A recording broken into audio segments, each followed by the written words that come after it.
Welcome to the kill count, is what I would say if this was a kill count, because it's capture count. Today, we're going to count captures in Willy Wonka and the Chocolate Factory. Anyways, I don't want to waste your time, so let's get to the captures. The movie begins with these kids going to a candy shop and asking for candy, but the candy man sings a song about candy. Hey look, there's Charlie Bucket.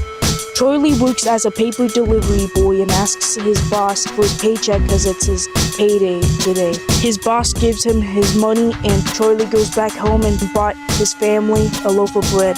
What difference does it make where he got it? Point is, he got it. Well, with that logic, I should just go rob the nearest bank. It doesn't matter where I got it, right? That same night, Grandpa Joe tells Charlie the reason why Willy Wonka's chocolate factory closed down was because other candy makers started sending in spies to work there and steal Wonka's recipes, especially Slugworth. But 3 years ago, Willy Wonka started making candy again, but the gates were still locked, and no one can steal his secrets again. Willy Wonka starts selling his chocolate bars again, and only 5 of them have golden tickets. If you have a golden ticket, you have a free tour in his factory.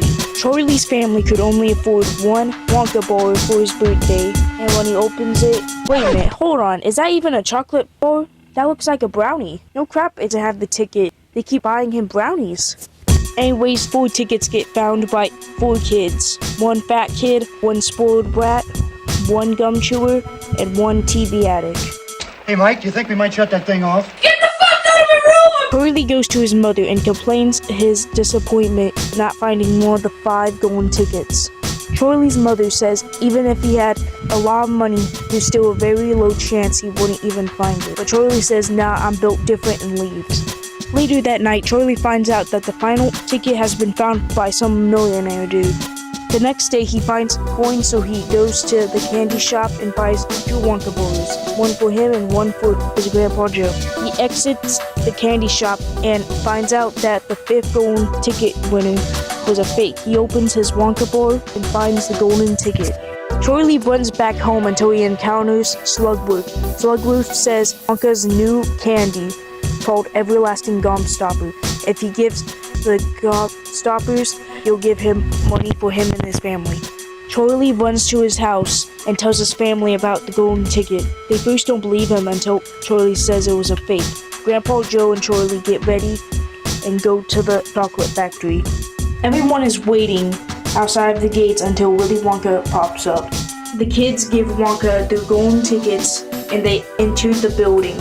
When they get in, the kids have to sign an NDA or else they won't see the factory. So when all the kids are done signing, they go in this room called the chocolate room.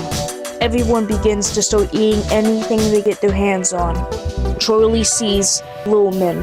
Wonka tells them about the Oompa Loompas and how they got in the factory. And when he's done, Veruca says she wants one of them as a slave.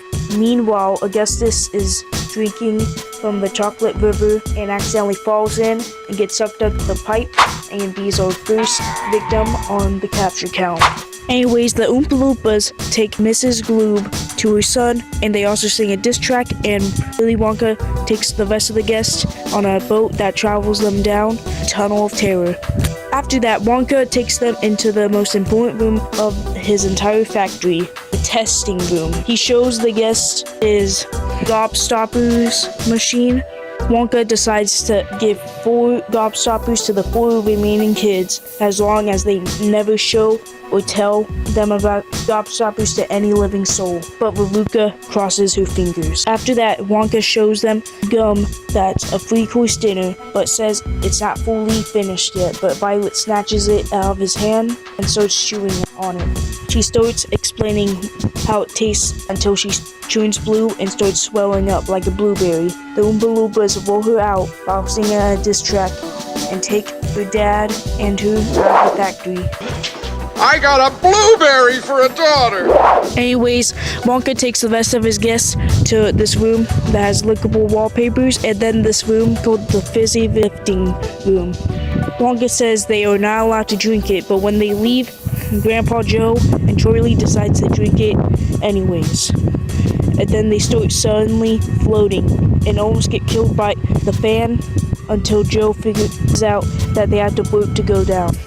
As soon as they land on the ground, they immediately meet back up at Willy Wonka. While Willy Wonka introduces them as geese that lays golden eggs.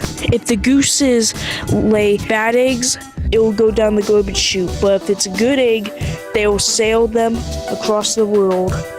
Veruca says she wants one as a pet, but when Mr. Salt asks the price, Wonka says, "Do not for sale."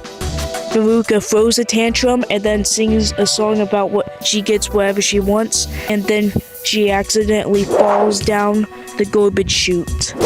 Wonka tells Mr. Salt that the garbage chute directly goes to the furnace, so as soon as he hears that, he jumps to save Veruca. I'll add him on the capture count. Mrs. TV wants to sit down, so Wonka takes them on the Wonka-mobile. After that, he takes them into a room that has his latest and greatest invention, Wonka Vision. If anything big teleports through the machine, it will turn tiny. Mike asks if they can teleport anything other than chocolate. Wonka says yes, but yes. Mike asks if they can teleport people. He says yes, but it will have consequences. Mike runs to the machine and teleports himself into the TV. Mike's mother grabs him and puts her in a purse, and she gives her purse to Wonka, and he takes the purse to one of his Oompa Loompas and tells them to take him to the taffy puller. Hearing that, Mike's mother faints and gets dragged by Oompa Loompas. And then the Oompa Loompas sing a song about touching grass.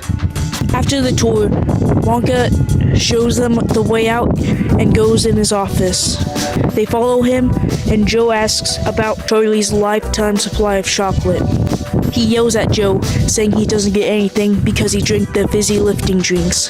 Grandpa Joe yells at him and grabs Charlie and tries to exit the building and tells him to sell the gobstopper. But Charlie stays and gives his gobstopper back. Then Wonka turns around and tells Charlie he won.